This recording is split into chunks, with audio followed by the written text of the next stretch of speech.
face it, not everything you make in art is great. Sometimes you have good days, and sometimes you have bad days. Sometimes your art is excellent, and other times your art sucks.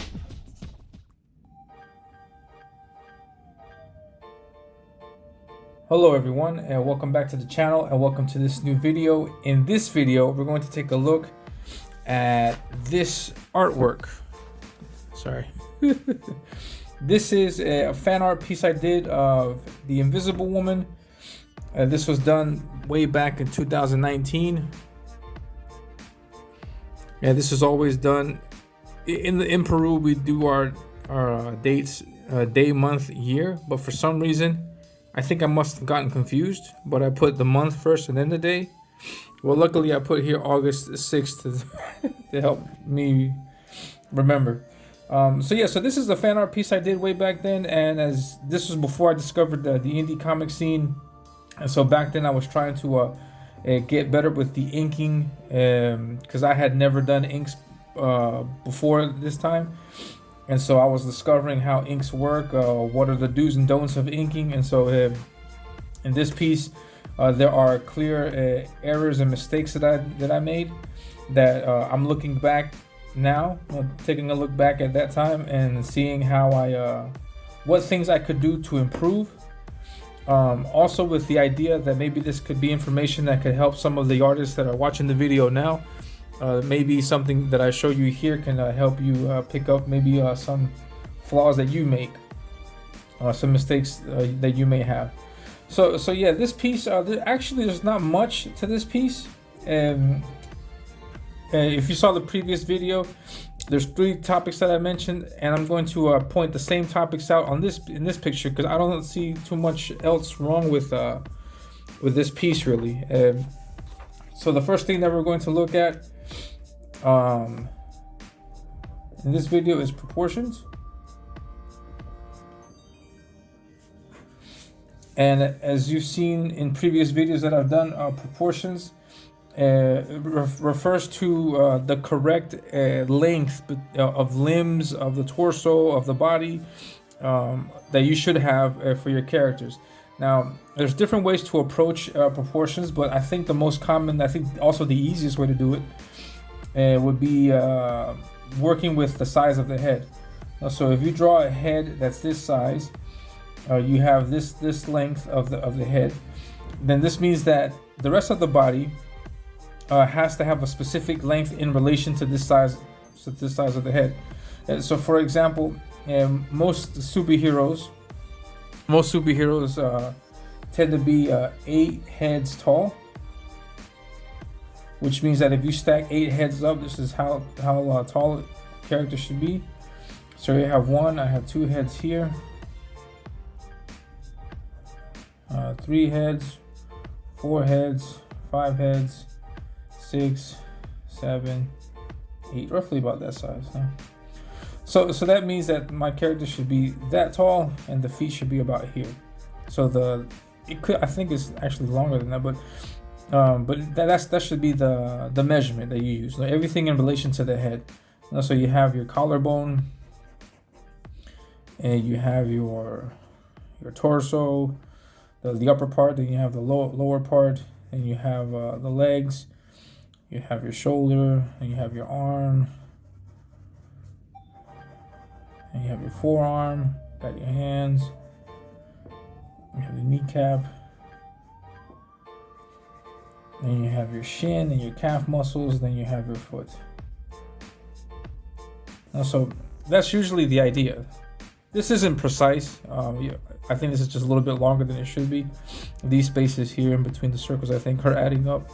But that's the idea. The idea is that they should be 8 heads long, and you should be able to see this. You should be able to measure it out like that. Yeah, I'm doing this with a pen, with an ink pen, but you can do this with a pencil and then erase and then make adjustments as is necessary. So if you can see here, the head is this long and the arm is this long. Now, if you were to bend it, you have this length and so forth. Now, so this is what I think is wrong in this drawing. Maybe not throughout the piece, but at least specifically here in the arm.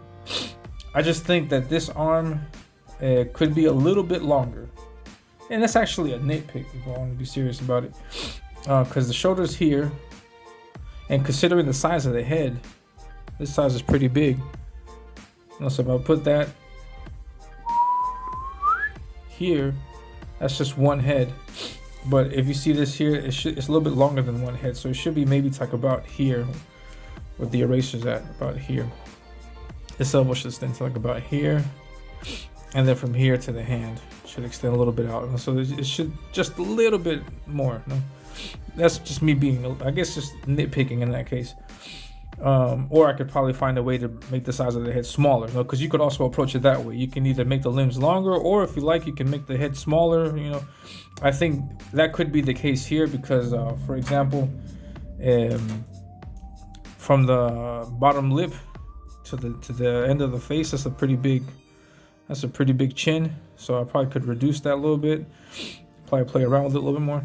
But yeah, so that should be figured out. No, the hand, I love how I drew the hand. Let's take a look at that hand. Looks pretty nice. You can always use your own hand as reference. So yeah, I think I like how that looks. It looks really nice, but I think it may be also a tad too small. Just a tad too small. I think it should be a little bit longer. Don't want it to be too small. And yeah, so I just think just making the hand bigger, making the arm a little bit longer, I think would improve the piece. The torso, I think, is great, considering that this is a woman, and women usually have smaller torsos, smaller rib cage. It's just smaller physique. And so yeah, I think that would be all for proportions. Also, maybe take into consideration this hand down here. This is a pretty big fist compared to this hand. And so compare that. Those are two pretty different sizes. So I think make this just a tad smaller, I think would help. And yeah, for proportions, that's pretty much it. Just double check this measurement, make sure that everything's correct from top to bottom. This also affects the size of the legs, so the size of the calf, everything is affected by this measurement. So I would recommend just double check on that whenever you draw, because it makes a difference. It makes a difference because sometimes you'll see characters that have big torsos, small legs. So you don't want that, or you have small torsos and long legs, like super long. You don't want that either. And so you want to have a pretty decent, average, great looking figure. So make sure to work with that. And the second thing that I noticed, as I mentioned in my previous video, it's just a reoccurring issue that I have, which is rendering. In this stage of the game, for me, I was rendering mostly with just parallel lines. So I would recur to, if I wanted to like shade in this block, I would recur to doing parallel lines to draw that shadow. And just to give you an idea, just shape like this. Oh, I want to put shadow here, so parallel lines. That's what I did all throughout the figure. You can see here, even in the background with these rocks, if you take a close look, that is not a brush pen. That is very, very fine parallel lines. Very, very fine parallel lines. I think I used an 003 for that, which is just crazy, because now I would not do that. I think this piece took a long time because of that, so I would not do that. And yeah, it took a long time because you can see these precision cut hatch lines. So that's a lot of work, unnecessary work in my opinion. Because if I did that there, then why did I do that here? Why did I just black this out? So the logic that I use here, I could also apply to that and just block all these areas out and just leave these white spaces so that you can not see the figure itself, but deduce it from the shadows. So you can use shadows to identify many different shapes. Just to give you an example. Let's do this with I'll just do an easy example.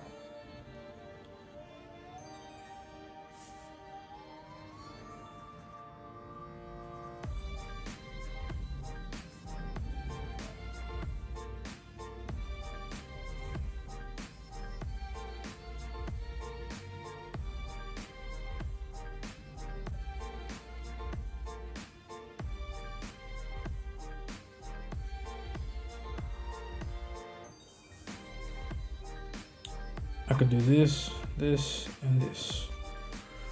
All I have here is just shadows. What letter is that? I hope you say E. But yeah, that's the letter E, for example. No, I could even do some cross hatching in the background, just to really solidify the effect in case you can't identify it. No, because I could do something like that, and to really sell the effect.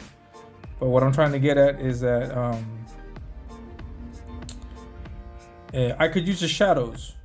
I could use the shadows to help you identify the shape.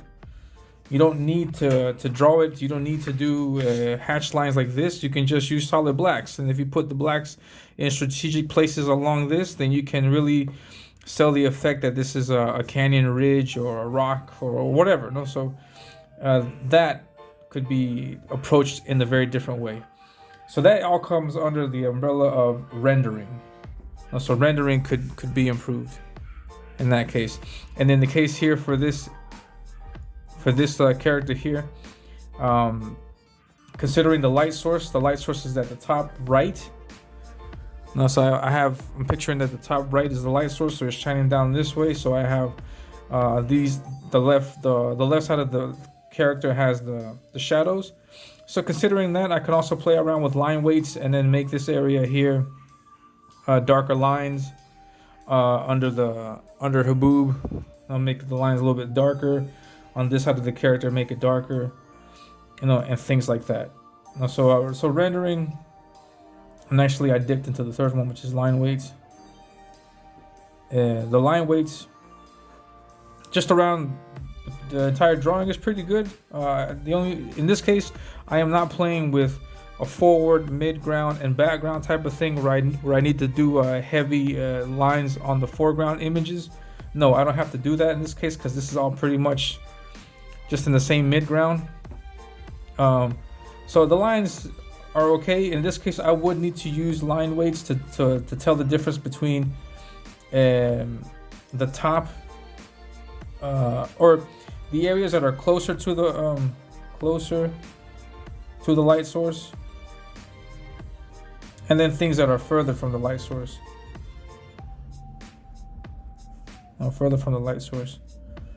No, so just like I mentioned earlier, like this area here, that's in the shadow. This could be a darker line. This area of the elbow here could be darker. This little line here could be a little bit heavier line weight. This area here, the boob area, this rib cage area here, down here could be a little bit darker.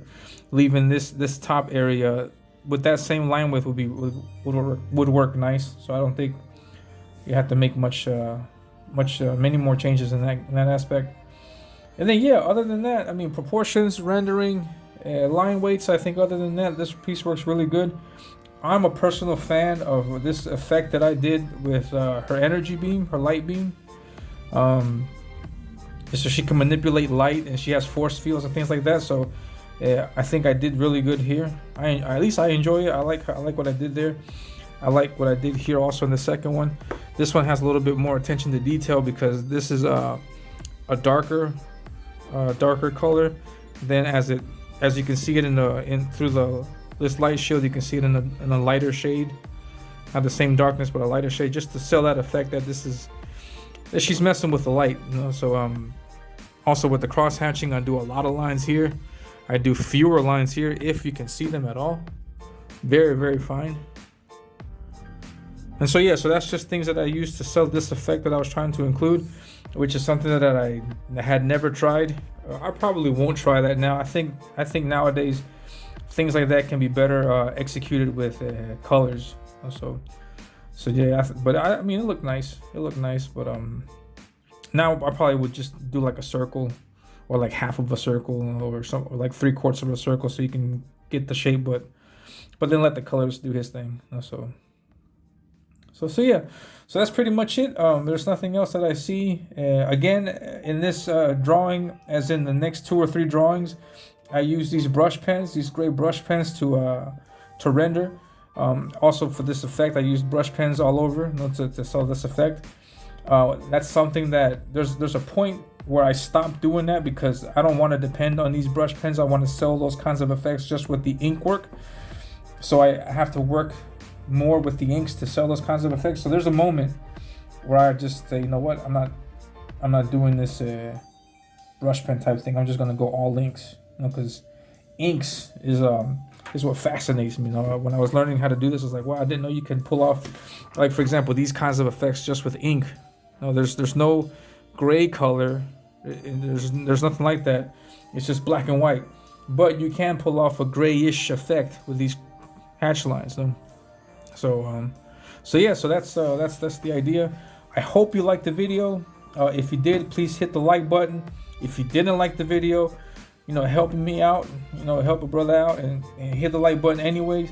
The likes help with visibility and help with the algorithm on YouTube. So the more you like it, the more this video gets shared out, and so other people can take a look at the art and maybe get some inside tips with some aspects of art. And yeah, so please hit the like button, sub to the channel if you haven't already.